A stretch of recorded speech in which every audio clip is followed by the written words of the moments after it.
What's up, everyone? Jared here, and today you find me standing in front of my swimming pool.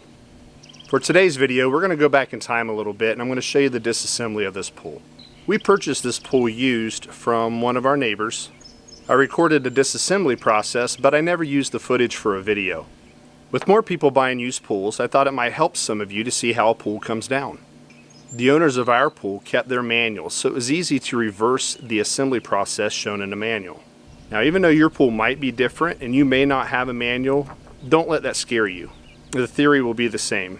I will also create another video showing us assembling the pool, installing the liner, getting it smoothed out, and starting the water fill. If we're lucky, I may also show some extra footage of me actually creating and leveling this pad for the pool. I had to cut into the bank in the yard a little bit here, but I did this entire process with just my B3300 and the grater scraper. Now with that said, let's see this puppy go down.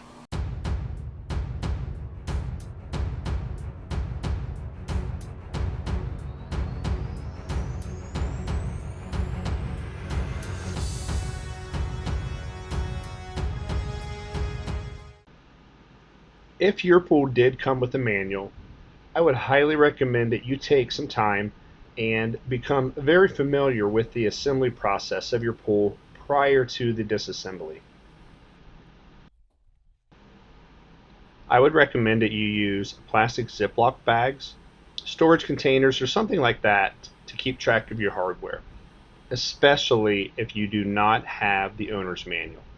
You will find that there is different hardware in different parts of the pool, and you don't want to get these confused when it comes time to reassemble your pool.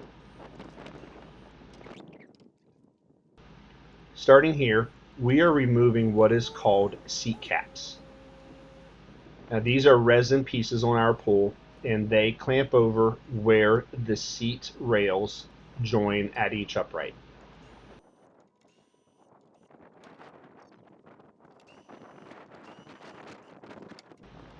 Work your way around the pool and remove all of the seat caps. These will not be needed to hold anything in place during the rest of the disassembly.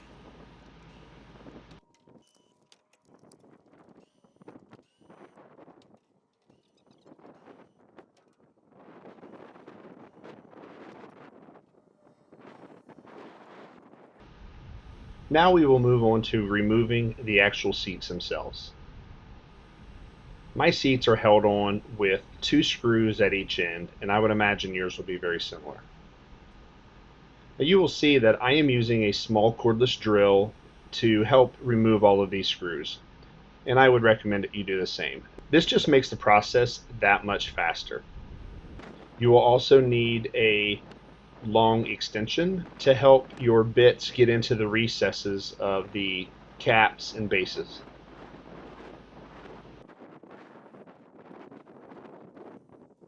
So do me a favor real quick, jump down to the comments and let me know what you think. What was your purpose of watching the video today? Do you have a pool to disassemble? Do you already have a pool? Do you not? Just really curious, but overall I just really enjoy conversing with you guys in the comments, so I hope you drop me a line.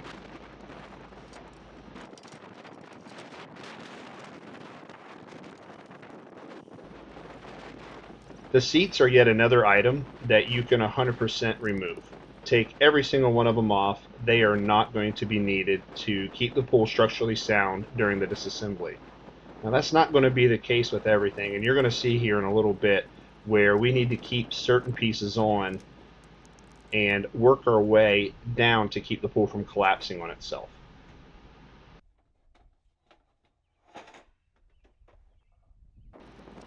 Now these next steps might vary a little bit depending upon the type of pool liner you have. Now I have a J-hook liner, which means my liner goes up and over and hooks onto the pool wall. So here what I am doing is removing a few screws from the top plates, which hold on the top rim. And those are they're kind of square box tubing type curved metal pieces that actually hold the pool liner on. The top rim is what gives the pool wall its structural stability. It prevents the pool wall from buckling in from weight. the top plates hold the top rims against the uprights and ties everything together. If we were to remove all of these top rims and plates, the pool wall would collapse right now. What you are seeing me do though is I am lifting up the top rim and taking the liner off of the pool wall and just throwing it inside. This liner is not going to be reused, and I don't want it pulling on the pool wall during the rest of our disassembly. The seam for the pool wall was behind one of the uprights.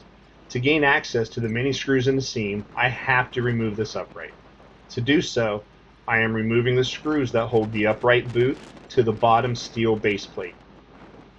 At that time, I can then remove all of the screws holding the two ends of the pool wall together.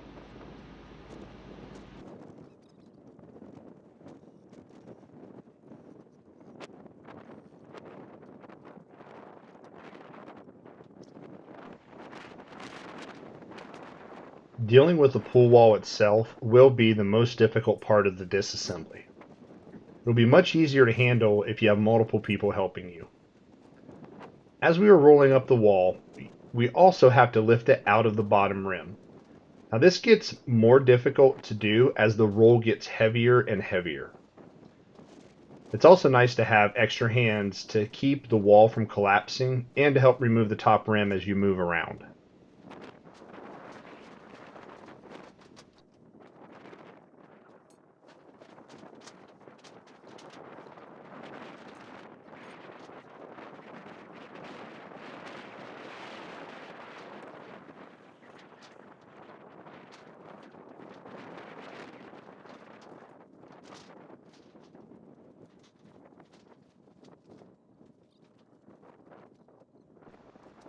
Once the wall was all rolled up, we used a ratchet strap to hold it in place to keep it from uncurling.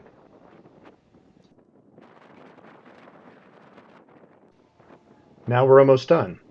Starting at the upright previously removed, we work our way around the pool, removing the bottom rims from the base plates and the boots.